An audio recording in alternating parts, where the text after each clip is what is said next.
నమస్తే, నా ఛానల్ పేరు ఉమారామ వ్లాగ్స్. మన ఆరోగ్యానికి ఎంతో మేలు చేసే జొన్న రవ్వతో ఇడ్లీలని ఎలా తయారు చేసుకోవాలో ఇవాళ చూపిస్తానండి. ముందుగా దీనికోసము జొన్న రవ్వను తయారు చేసుకోవాలి.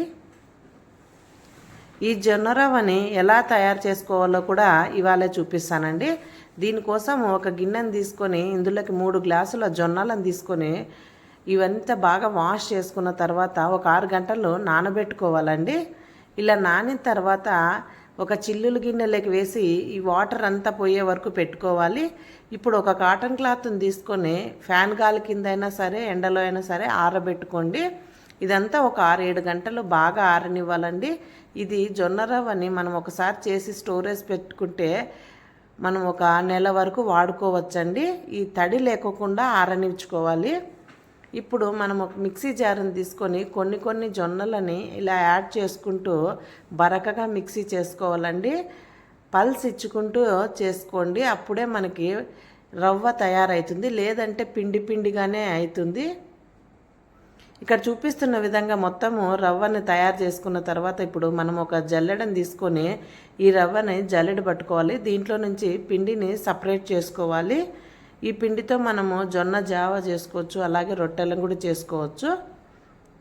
ఇలా ఒకసారి మనం పెట్టుకుంటే ఈ రవ్వతోనే మనము కొన్ని రకాలైన టిఫిన్స్ని చేసుకోవచ్చు, అలాగే స్వీట్ని కూడా చేసుకోవచ్చండి. ఇలా మొత్తము జొన్న రవ్వని జల్లించుకొని పక్కన పెట్టేసుకొని ఇది ఒక 2-3 గంటలు ఆరనివ్వాలండి. ఎక్కడైనా చెమ్మ ఉంటే దీంట్లో నుంచి ఆరిపోతుంది, అప్పుడు మనం స్టోర్ చేసుకోవచ్చు. ఇలా జొన్నపిండి సపరేట్ అయిపోతుంది. ఇప్పుడు మనము ఇడ్లీలు ఎలా తయారు చేసుకోవాలో చూసేద్దాం. దీనికోసం ఒక గిన్నెను తీసుకొని ఇందులో 3/4 కప్పు ఉద్దిపప్పును తీసుకుంటున్నాను.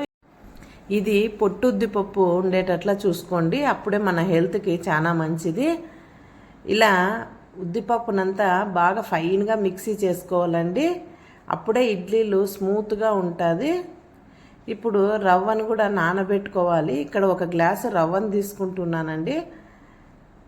ఈ రవ్వని వాష్ చేయాల్సిన పని లేదండి, మనం ఆల్రెడీ జొన్నలనంతా కడిగి ఆరబెట్టుకొని రవ్వను చేసుకున్నాం కాబట్టి కడిగే పని లేదు.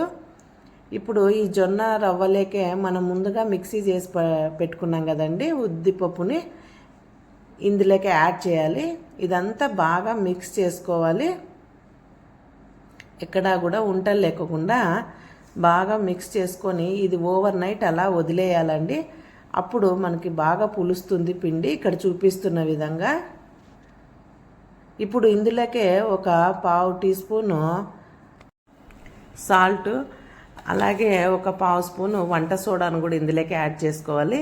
ఇదంతా బాగా మిక్స్ చేసుకోవాలి, ఇక్కడ చూపిస్తున్న విధంగా.